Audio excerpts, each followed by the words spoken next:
கூண்டோடு சிக்கப் போகும் முக்கிய புள்ளிகள் நீதிமன்ற வாயிலில் வைத்து அம்பலமான ரகசியம்.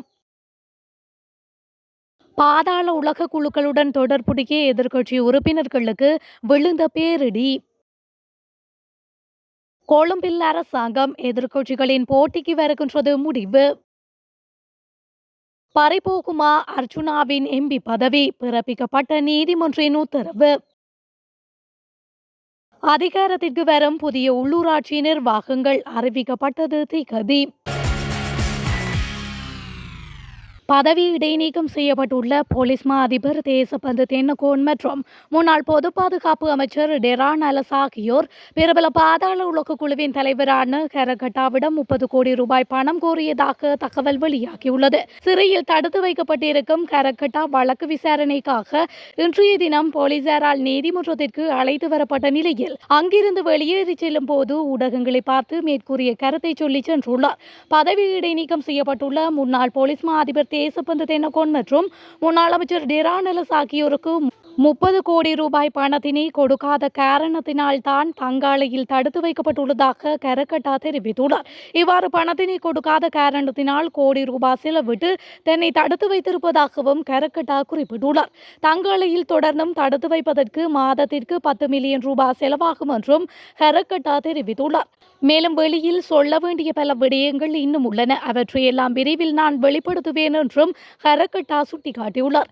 இதேவேளை சிறையில் தடுத்து வைக்கப்பட்டுள்ள கரகட்டாவை விடுவிப்பதற்கு பேரம் பேசப்பட்டிருக்கலாம் என்றும் அது தொடர்பிலேயே கரகட்டா இன்று இவ்வாறு கருத்தினை வெளியிட்டு சென்றிருக்கலாம் என்றும் தெரிவிக்கப்படுகின்றமை குறிப்பிடத்தக்கது.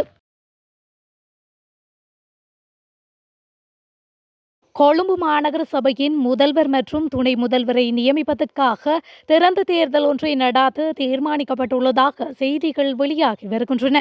குறித்த தேர்தலானது ஜூன் 2ஆம் தேதி நடத்த திட்டமிடப்பட்டுள்ளதாக அவற்றில் தெரிவிக்கப்பட்டுள்ளது. கொழும்பு மாநகர சபையில் எந்தொரு கட்சியும் 50 வீதத்திற்கு மேல் வாக்கு வீதத்தை பெறவில்லை என்பதன் அடிப்படையில் அதிகாரப்பூர்வ தேர்தல் நடாத்தப்பட்டு இந்த பதவிகளுக்கான தேர்வுகள் செய்யப்பட உள்ளதாக கூறப்படுகின்றது. அதன்படி இந்த தேர்தலில் பெரும்பான்மையை காட்டும் அரசாங்கமோ அல்லது எதிர்க்கட்சி வேட்பாளர்களோ முதல்வர் மற்றும் துணை முதல்வராக தேர்ந்தெடுக்கப்பட வாய்ப்புள்ளதாகவும் தெரிவிக்கப்படுகின்றது.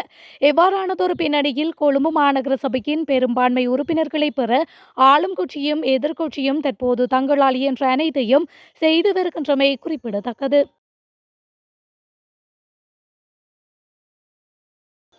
நாடாளுமன்ற உறுப்பினர் ராமநாதன் அர்ஜுனாவின் பதவியை வலுவற்றதாக்கி உத்தரவிடக் கோரி தாக்கல் செய்யப்பட்ட மனு தொடர்பில் நீதிமன்றம் உத்தரவு ஒன்றை பிறப்பித்துள்ளது.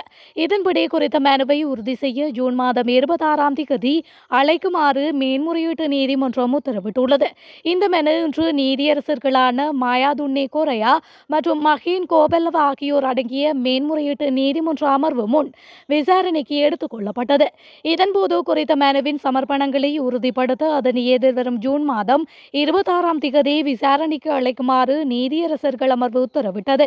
2024 பொது தேர்தலில் அரசு மருத்துவ அதிகாரியாக அர்ச்சுனா பதவி விலகாமல் தேர்தலில் போட்டியிட்டதாகவும் இது அரசியலமைப்பு சட்டத்தின் பிரிவை மீறுவதாகவும் தெரிவிக்கப்பட்டு சமூக செயற்பாட்டாளர் ஓஷிலா ஹெராதால் என்பவரால் அர்ச்சுனாவிற்கு எதிராக இந்த மனு தாக்கல் செய்யப்பட்டது.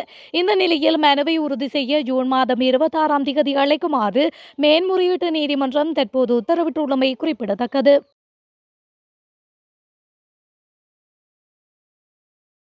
நுவரெலியா ரம்போட பாடசாலைக்கு அருகில் இன்று வேன் ஒன்று கவிழ்ந்து பாரிய விபத்தொன்று இடம்பெற்றுள்ளது. கரண்டியலவில் பயங்கர பேருந்து விபத்து நடந்த இடத்திலிருந்து சுமார் 1 கிலோமீட்டர் தொலைவில் இந்த விபத்து நிகழ்ந்துள்ளதாக தெரிவிக்கப்படுகின்றது. விபத்தில் காயமடைந்த 12 பேர் கொத்மலை வைத்தியசாலையில் அனுமதிக்கப்பட்டுள்ளனர். அத்துடன் விபத்தில் சிக்கியவர்கள் அனுராதபுரம் ராஜாங்கனை பகுதியைச் சேர்ந்தவர்கள் என்றும் தெரியவந்துள்ளமை குறிப்பிடத்தக்கது. பாதாள உலக குழுக்களுடன் தொடர்புடைய எதிர்க்கட்சி உறுப்பினர்கள் தொடர்பில் விசாரணை நடாத்தப்படும் என அரசாங்கம் அறிவித்துள்ளது. பொது பாதுகாப்பு அமைச்சர் ஆனந்த் விஜயபால இந்த விடயத்தினை தெரிவித்துள்ளார். திட்டமிட்ட குற்ற கும்பல்களுடன் தொடர்பு பேணும் எதிர்க்கட்சி அரசியல்வாதிகள் தொடர்பில் விசாரணை நடாத்தி நடவடிக்கை எடுக்குமாறு பணிப்புரை விடுக்கப்பட்டுள்ளதாக தெரிவித்துள்ளார். ஆங்கில ஊடகம் ஒன்றுக்கு அழைத்து நேர்காணலில் அவர் இந்த விடயத்தினை தெரிவித்துள்ளார். நாடாளுமன்றில் தேசிய பாதுகாப்பு பற்றி பேசும் சில எதிர்க்கட்சி உறுப்பினர்களது கட்சிகளில் திட்டமிட்ட குற்ற கும்பல்களுடன் தொடர்புடையவர்கள் அங்கம் வகிப்பதாக அவர் சுட்டிக்காட்டியுள்ளார். இவ்வாறான 50க்கும் மேற்பட்ட நபர்கள் அடையாளம் காணப்பட்டுள்ளதாகவும் தெரிவித்துள்ளார். இந்த நபர்கள் தொடர்பில் விசாரணை நடாத்தி உரிய நடவடிக்கை எடுக்குமாறு போலீசாருக்கும் குற்றப்புலனாய்வு பிரிவிற்கும் அறிவுறுத்தல் வழங்கப்பட்டுள்ளதாக தெரிவித்துள்ளார்.